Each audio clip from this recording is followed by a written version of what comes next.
Mutual inductance of concentric coils. हमने अभी तक जो पढ़ा है स्टूडेंट्स, वो ऐसे पढ़ा था कि एक कॉइल जो था वो ऐसे पड़ा हुआ था, दूसरा ऐसे पड़ा हुआ था। या आगे जो हम देखेंगे उसमें ये होगा कि एक कॉइल ऐसे है, दूसरा कॉइल ऐसे है और उनके बीच में कोर मटेरियल है। इनको कहते हैं सेपरेटेड कॉइल्स, यानी कि ये जो है ये सेपरेट है। ऐसा भी हो सकता है स्टूडेंट्स कि एक कॉइल जो है हमारे पास यूं हो और दूसरा कॉइल हमारे पास इसी के अंदर हो। इनको कहा जाता है कंसेंट्रिक। ये है हमारे पास कंसेंट्रिक कॉइल्स। कंसेंट्रिक कॉइल्स के लिए म्यूचुअल इंडक्टेंस की एक इक्वेशन होती है और वो इक्वेशन होती है कि mutual inductance is equal to mu not by small R square divided by capital R square. इसमें ये जो स्मॉल आर है ये होता है हमारे पास रेडियस ऑफ इनर कॉइल और ये जो कैपिटल आर है ये होता है हमारे पास रेडियस ऑफ आउटर कॉइल। तो इससे भी मैंने देखा है कि कभी कभार सवाल पूछ लिया जाता है, इसलिए ये आपको करा दी कि ये इक्वेशन भी एक एग्जिस्ट करती है म्यूचुअल इंडक्टेंस की। अब मूविंग ऑन, म्यूचुअल इंडक्टेंस से आगे जाते हैं और अब हम पढ़ते हैं इंड्यूस्ड ईएमएफ जो थी उसके बारे में।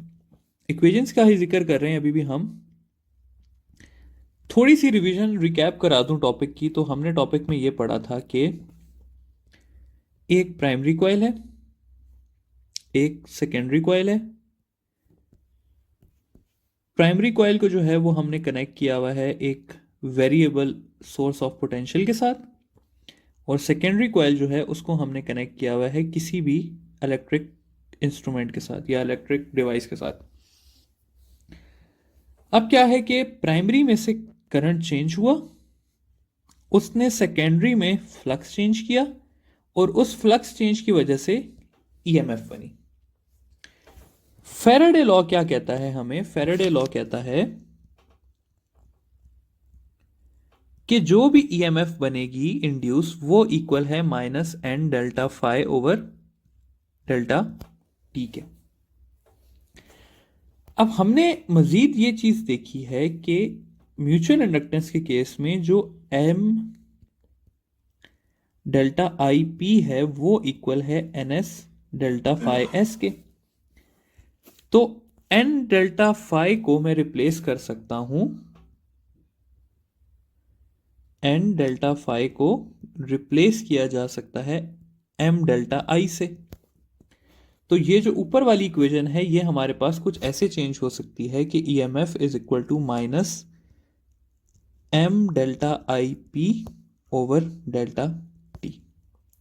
ये है हमारे पास induced EMF in case of mutual inductance.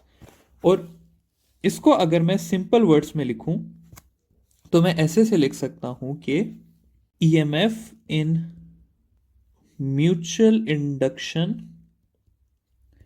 is directly proportional to rate of change of current in primary coil। यानी कि जितनी स्पीड में प्राइमरी कॉइल में करंट चेंज होगा उतनी ज्यादा ईएमएफ सेकेंडरी कॉइल में जनरेट होगी। यहां से ही अब पढ़ ही रहे हैं तो इसके साथ इंड्यूस करंट के भी पढ़ लेते हैं। तो induced current in secondary coil जो है वो हमारे पास हो जाएगा I S is equal to E M F divided by R. E M F हमारे पास इक्वल है minus M delta I P over delta T और यहां पर हम इसको मल्टीप्लाई कर देंगे आर से। तो ये आ गई हमारे पास equation of induce current in case of mutual induction. ये स्टूडेंट्स हमारा म्यूचुअल इंडक्शन का टॉपिक खत्म हो गया। अब हम करते हैं सेल्फ इंडक्टेंस का।